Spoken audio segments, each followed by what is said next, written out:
All new this March. We're a team. I fix them, you shine them up, you sell them. Guess this is why we drive these before we buy them. Rust to Riches on 4 wheels. The Car Chasers. Premieres March 5th.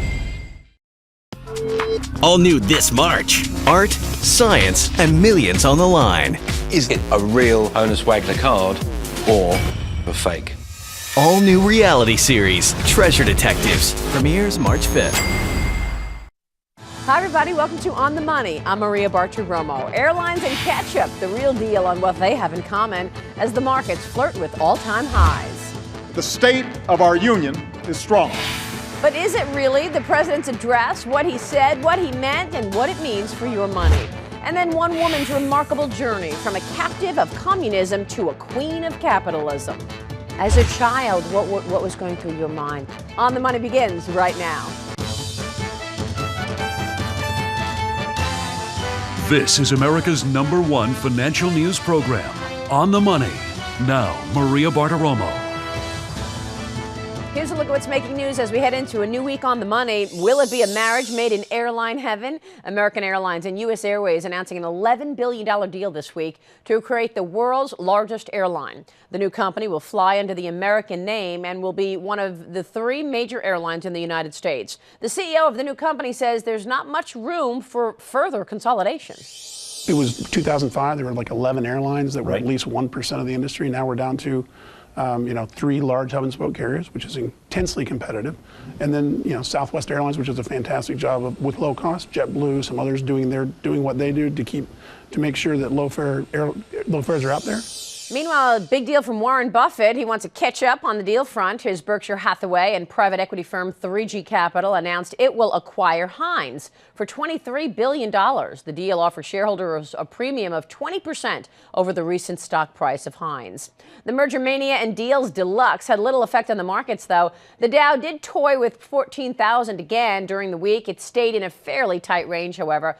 In earnings news, General Motors missed analysts' expectations, blaming weakness in Europe, while both Coke and Pepsi blew past expectations. Networking giant Cisco beat as well. CEO John Chambers told me Europe is still a problem, but government spending overall was better this quarter. We did start to see government, however, around the world start to loosen up the purse strings a little bit. Nothing to write home about, but in the U.S., as an example, state and local government actually grew for us this quarter, and federal was not down as much year over year as we've seen in prior quarters. And another sign of improvement in the housing market, the number of U.S. homes entering the foreclosure process in January fell to a level not seen since the peak of the housing boom. They're down 11% from December, but all is not well, says housing baron Sam Zell. Everybody kind of has ignored the fact that there's still 3 to 4 million houses in purgatory, not for sale, not foreclosed, maybe occupied, maybe not occupied, and you got to address that. Well, if you're looking for somebody who's done it all, look no further. He's with us. Bob Hormats is former vice chairman of Goldman Sachs International. He travels the world now as Undersecretary for Economic, Energy, and Agricultural Affairs at the State Department, making the case for American companies overseas. Bob, it's good to see you again. Great to be back on your show. Thank you so much for joining us. So let me begin on sort of this front and center issue that we're all talking about, and that is sequestration. This mandatory spending cuts that are going to take effect on March 1st. I realize we don't know what's going to happen, but what's the impact if sequestration happens? Do you think the economy slows down? Well, it will slow, by all estimates, it will slow the economy down somewhat. There are differences among economists as to how much, but it will, of course, be contractionary and therefore will slow growth. But there are a number of other things that are going on in the economy that are pro-growth, so it will have a negative impact, but there are other pro-growth elements which can be very helpful. It sounds like you're not that worried. I am worried because it does cause concern that we can't agree on the kinds of rational policies to deal with our problems, and we have to revert to something that no one really wants, but they can't reach an agreement on something positive to avoid this kind of thing. Well, certainly the good news is this economy seems to be recovering slowly but surely, right? The U.S. economy. I think the U.S. economy is recovering. Jobs are recovering. The energy boom is very helpful. The housing market has bottomed out and is beginning to pick up. Balance sheets, consumer balance sheets, business balance sheets are doing well. And exports are doing well, which is a key area of interest for me. How do we take that the next step further? Let's talk, is it exports? Is that how you do it, open trade? I think all these elements are important, but from my point of view, the State Department, exports are very important to the whole economy and to jobs, because 95% of the world's consumers live outside the United States. So we're trying to promote American exports by supporting American companies, ensure that there are fair trading rules in the global system so it's not distorted by state subsidies or state enterprises. We're also making a major effort through the Trans-Pacific Partnership trade negotiations, and now the President's just announced negotiations with Europe. That can open up new markets and provide new opportunities for American companies, and we're trying to attract foreign investment in the United States, which does create a lot of jobs here. Let me ask you about energy. All I hear lately is about shale gas and the opportunity to create jobs in this country as a result of fracking, as a result of the opportunities around energy. I guess America is very rich in shale. We are very rich in shale, and we're very rich in technology to tap into that shale. But we're not using it. Well, we're using it in larger and larger amounts. What's happened in the United States is we have had a shale gas revolution already with more potential. The technology is good. Environmental standards are very high because the industry is making a major effort to ensure that there are no major mistakes that cause problems. So this will do two things. It creates a lot of jobs in this industry, but it also lowers the cost of chemicals. It lowers the cost of gas. Gas is backing out coal. It's also backing out natural gas that we otherwise would import. And we're also increasing production of petroleum. So we used to be dependent on imports for 60% of our petroleum. Now it's 40%. We'll be potentially an exporter of natural gas. Government regulations have to be worked out, but we could be exporting natural gas if the right decisions are made to do that. The amounts will obviously depend on certain decisions, but we'll be at least in a position to export natural gas, which no one would have imagined 10 years ago. You're exactly right. There were reports that America can become an exporter of energy beginning in 2020. But what about the naysayers who say, look, it's going to hurt the environment, fracking, it's going to get into the water? What's your take on this? Well, it has to be done in an environmentally responsible way. The industry, above all, knows that. They don't want disasters. One major problem could set the whole thing back. So the industry is very careful, and the regulators are working closely with the industry. So that environmental problem does have to be dealt with. But if it can be dealt with, and most experts believe it can be, it unlocks an enormous potential. It's really a technology that will change a lot of things, both in creating jobs and also enabling manufacturing to have a low-cost, reliable source of energy in natural gas, and also we can use it for power, so we won't need to burn as much coal, we won't need to import natural gas, helps our balance of payments, and by lowering the cost of energy, consumers will have more money in their pockets to spend on other things. And what a job creator. I mean, it's got such potential. I mean, we're really seeing technology change the game in a number of these industries, energy included, because of innovation.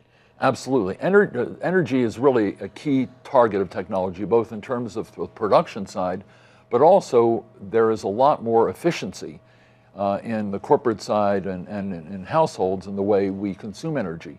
There are new light bulbs, new building codes, new equipment that is energy efficient. Is that where the innovation is in this country, or is it elsewhere?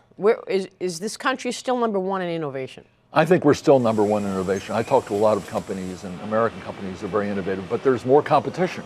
So we have to continue to up our game, which means utilizing our energy, utilizing our innovative technology. The educational system needs to be a world-class educational system if we're going to have world-class companies, and we need to build out our infrastructure. Other countries are doing that. It makes them more competitive. We need to do likewise. All right, we will leave it there. Bob, great to have you on the program. Great to be with you, Maria. Good to see you. Bob Hormet's joining us. Up next, we are on the money and on the State of the Union, what the proposals President Obama laid out for the second term mean for the American economy and your wallet. And later, the president brought up an emerging technology, 3D printing. New workers are mastering the 3D printing that has the potential to revolutionize the way we make almost everything. We'll talk to an innovator in that field and hear her remarkable personal and professional story. Back in a moment. Let's do it without the brinksmanship that stresses consumers and scares off investors. The greatest nation on earth cannot keep conducting its business by drifting from one manufactured crisis to the next. We can't do it. That was from President Obama's 66-minute State of the Union address this week, the first in his second term. Joining me now with some analysis, Tony Fratto was Deputy Press Secretary for President George W. Bush. Michael Beschloss is a presidential historian. Gentlemen, good to have you on the program. Thanks for being here. Pleasure. Thanks, Maria. Tony, let me kick it off with you. What did you think? Sure. Can we get an economic policy that doesn't stress consumers or scare investors, as the president said? Well, you know, it's hard, actually, in this environment. I talk to people about this all the time and try to help them understand what's going on here in Washington. And these really are, manufactured crises in a lot of ways, but some of them are just structural to our system. So, the president talks a lot about, Republicans bringing things to the brink with things like the debt ceiling, which I've been very vocal about. Republicans should not try to have that fight on the debt ceiling. But we have a budgeting problem in Washington where, the Senate can essentially just walk away from the game of doing a budget in Washington. That's never happened before, and now it's happened 3 years in a row. So the only way this system can budget is to do it on these crisis points. We have a budget problem, Michael, and the president squarely addressed the middle class this week. Did you find it effective? How much time does the second-term president really have to implement a domestic agenda? I think about 6 to 8 months, because what happens is, even LBJ in 65 or FDR in 37, after these enormous landslides, the two biggest Congresses of the last 100 years, they knew that if they waited longer than 6 or 8 months, members of Congress would be thinking about the next re-election, that he'd almost be a lame duck in the first year of his second term. So I think the president is right to act fast. So do you think the president's plans will actually move the needle, change things for the middle class in the next 3 years? I mean, Tony, job creation, minimum wage, he wants the minimum wage to go up, median wealth, the sequester could shave 0.5% or more from projected economic growth just this year. Both parties share the same goals. If you're talking about, increasing employment, increasing wages, they just have very different ideas about how to get there and what set of economic policies will help Americans the most. And so if we have divided politics and divided courses of action for how to get to those goals, I'm not optimistic that we can get there unless we have a lot more debate about some of these very specific issues. But, we heard a lot of ideas from the president, Michael. I mean, he talked about gun control, genomics, reinforcing the manufacturing sector with higher technology production. He said all of this is not going to cost a dime. Give us some historical perspective on the role of the State of the Union in terms of these big notions, the president's accountability for these big ideas, and, in fact, does it cost money, or will this actually not add to the deficit as the president promised? Well, to look at it historically, in 1981, Ronald Reagan came in with his budget program, said that this would reduce the deficit even though we were cutting taxes and increasing defense spending. Turned out to be the highest deficits of that time in history. But looking back, I'm glad he spent that money, because that money was spent to end the Cold War. Had we been a little bit more careful about that, that wouldn't have happened. We got over the deficits within 10 years. So oddly enough, if you look at it with a slightly longer view, these things sometimes look very different. It just seems that we keep, trying to win elections. I mean, now the word out there is that, the Dems want to take the House back. They're moving aggressively to make sure that the Republicans cede control of the House of Representatives in 2014. Do we just keep going from cliff to cliff so that everybody can win re-election? Michael knows the history on a lot of these elections and midterms elections even better than I do, and I know Democrats may want to do that. I think Republicans are really in a good place actually for the midterm elections. Democrats have a lot of seats to defend in the Senate, and Republicans, frankly, did a very good job, protecting their districts the last couple of census redistricting efforts, and so they're in a strong place. But we still have to find a way to get both of these parties to work together on some issues. Some of it is going to only happen in the course of brinksmanship. I do think there were two areas that the president mentioned that came out of the State of the Union address, Maria, that maybe there might be some bipartisan ground on, and I think and both I think could be really good for the country. One is, which people have been paying a lot of attention to, is immigration reform. The other, which no one has been paying much attention to, and hopefully they will now, is on trade and the announcement of trying to do a U.S.-EU free trade agreement. I think that's really good news, coupled with what we're maybe trying to do in Asia. It's at least a little bit of pro-growth common ground that both parties can try to tackle together. Gentlemen, great to have you on the program. Thanks so much. We'll be watching many of these ideas manifest in the coming years. We'll see you soon. Tony Fratto, Michael Beschloss joining us. Up next on The Money, the entrepreneur who overcame China's Cultural Revolution to be a star of American capitalism. Technology CEO Ping Fu will join me. Okay, so this is a 3D printed shoe.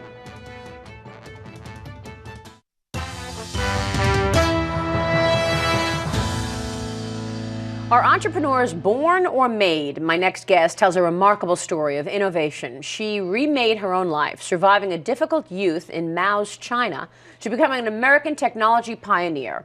Geomagic CEO Ping Fu is author of the memoir, Bend Not Break. Ping, great to have you on the program. Thank you so much for joining us.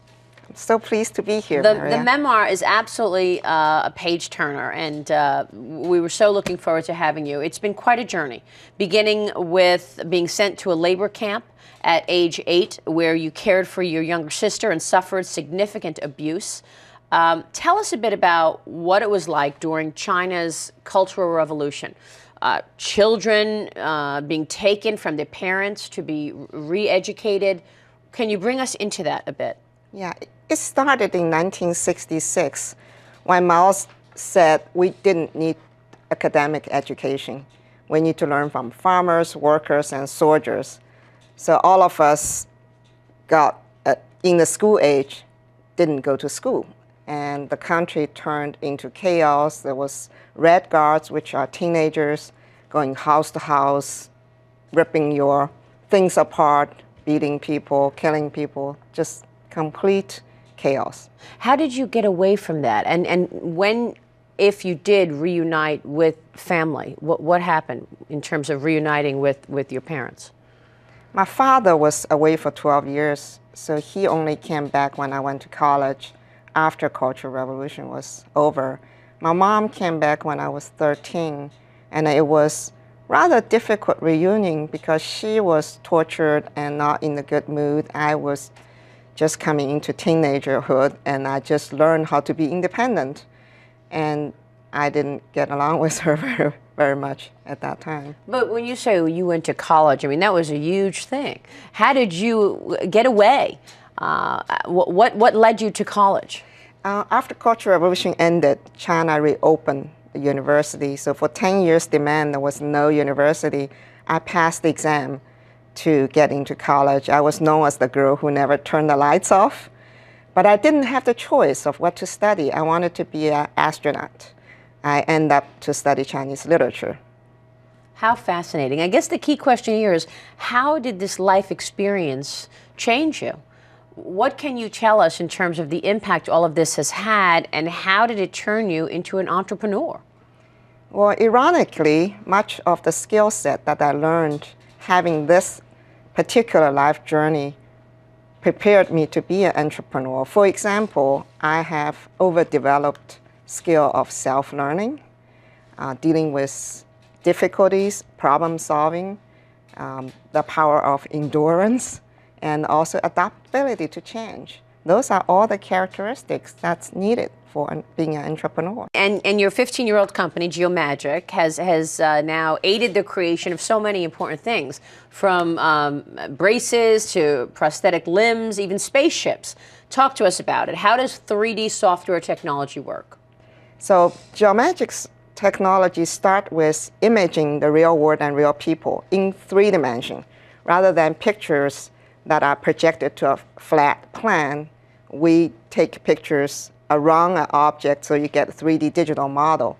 In NASA's case, we scan the damage of insulated tile, and then we create a repair that's the identical shape of the damage. And this data gets sent up to space station, and they cut it out with the repair, and then the spacewalker can go out, fit it in, seal it, and then the damage is repaired. And we've got some props on the desk. Tell me about what you brought us today. Okay, so this is a 3D printed shoe, and we are experimenting the art, which is a mashup of many objects, the material, lighter weight, with a lot of empty spaces in the heel. Yeah, very And cool. then also it is molded to the shape of my feet. So it's a completely custom-made. Ping Fu, good to have you on the program. Thank you so much. Up next, a look at the news this upcoming week that will have an impact on the money. And is the future of New York City takeout in jeopardy? We take a look at the newest addition to Mayor Michael Bloomberg's list of banned substances as we take a break. Take a look at how the stock market ended the week. Back in a moment.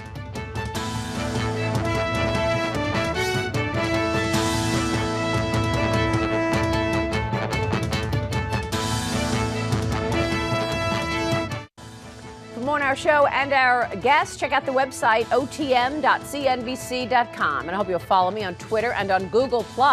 Look for @Maria Bartiromo. First, though, here's a look at the stories coming up in the week ahead that may move the markets and impact your money this week. Monday is President's Day. The stock market and banks are closed for the holiday. Following that, earnings are out from Walmart, Hewlett-Packard, and Dell Computer. By the way, that could be the company's last earnings release before going private. That's Dell. Wednesday, we'll find out the number of new residential units that began construction last month, as well as what happened behind closed doors at the last meeting of the Federal Reserve Open Market Committee. The minutes from that meeting are out on Wednesday. On Thursday, realtors will report the number of existing homes sold over the last month. And finally today is the way we to-go about to be gone. Styrofoam is the newest public enemy of the mayor of New York, Michael Bloomberg. He announced this week his intention to ban the non-recyclable polystyrene foam packaging, typically used in to-go containers. About 20,000 tons of styrofoam are thrown into the Big Apple's waste system every year. The mayor has already targeted sugar, salt, and soda in the nation's largest city, and he plans a significant environmental push for his last year in office. Mayor Bloomberg insists the doggy bag and the coffee cup will be just fine. That'll do it for us for today. Thank you so much for joining me. Each week, keep it right here where we are on The Money. Have a great week, everybody. I'll see you again next weekend.